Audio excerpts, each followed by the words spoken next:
ஒருமுறை ஒரு இளம் துறவி தனது ஆசிரியரிடம் ஒரு கேள்வியுடன் கேட்டார். மாஸ்டர், நான் எப்படி உண்மையான அமைதியை அடைவது?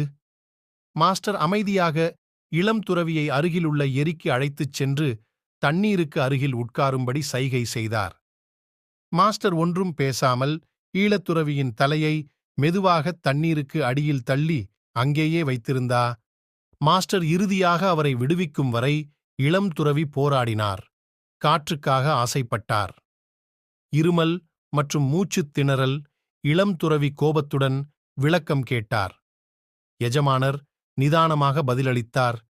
நீங்கள் காற்றை எவ்வளவு தீவிரமாக விரும்புகிறீர்களோ அதை கண்டுபிடிப்பீர்கள்.